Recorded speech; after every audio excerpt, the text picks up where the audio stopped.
Greetings once again from Farmer Bill. The funds are at Mays Valley Farm Market and Winery. Well, we're back at the hayfield again.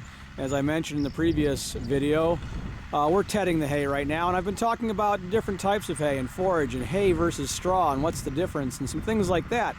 We get a lot of people out to our place who want to take wagon rides. They say, let's go get on the hay bales. Well, we very seldom have hay bales on our wagons, so when we're giving our wagon rides to the pumpkin patch or our field tours. Most of the time they're straw bales, and there's a huge difference. I mean, people say, what's the difference? Well, I guess it really doesn't matter to you if you're just going to be sitting on them.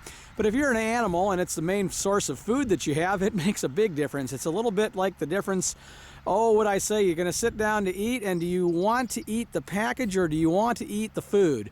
And think of it that way a little bit. Straw is the stalk of usually a rye, wheat, buckwheat, or some type of small cereal grain crop. Hay is actually a grass or a legume that's grown specifically for the purpose of eating, not laying on. So straw is bedding. Think of it as that way. In fact, when we have our Civil War reenactment, they're going to get straw from us to use as bedding to lay on when they camp. You don't necessarily want to lay on hay. It's not as comfortable. Straw is a little springier, a little drier, a little lighter, a little fluffier. Hay is a little denser, and it's just a different product. So there is a difference between hay and straw, and it's a huge difference if you're an animal, and it's not as much today because most people don't interact with it.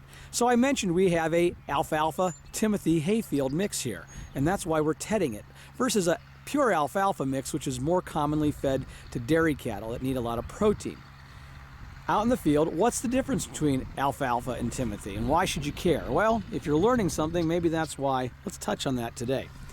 I yanked a couple plants out of the field there. The one on the left here is an alfalfa plant, and the one on the right is a Timothy. Yes, they're both green. Yes, they're both hay. Yes, they both grow in the same field, but they are worlds apart in what they are. This is a grass. This is a legume. And the big difference is not always what you see above the soil, but what you see underneath the soil. The legumes are a whole family of different types of plants, just like grasses are as well.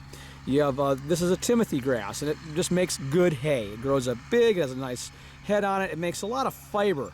It's a good fiber portion, and actually a lot of dairy farmers do feed this mix that are maybe not pushing their cows as hard, and it's argued that, you know, if you feed more of a grass mix in with your hay as opposed to pure alfalfa, it can be healthier for the cows, but that's up to the individual farmer and their decisions that they want to make.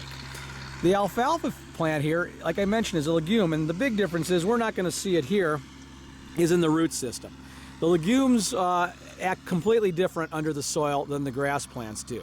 The legumes are nitrogen-fixing products or plants, and what they do is they take nitrogen out of the soil. If you know your science, you know that our atmosphere is comprised primarily of nitrogen, and what that does is it fixes the nitrogen. So it takes the nitrogen out of the soil, brings it into the plant, and then the root system have nodules on them, and they fix the nitrogen into the soil. And so when you're using a crop rotation, such as you oftentimes will put a legume in there. Now, an alfalfa is a long process legume. It's very expensive to plant. It's sometimes hard to establish, so you want to get 5-7 years out of an alfalfa field to make it pay. And it's a perennial legume.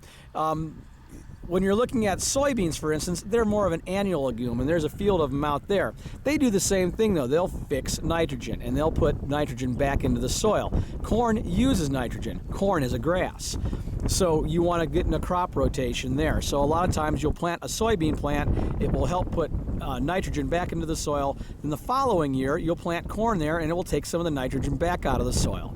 It produces a different type of crop.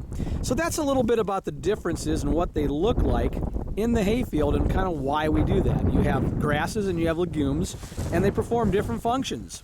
The legume portion of this gets protein. So if you're feeding a racehorse or something like that, it needs build a lot of muscle mass. You're going to have enough energy to build the muscle, but then you have to have enough protein to fuel the muscle. And so that's a little bit difference why a hayfield is what it is, and that it's not straw. Once again, this is Bill back and the funds are at Mays Valley Farm Market and Winery saying, thanks for stopping by.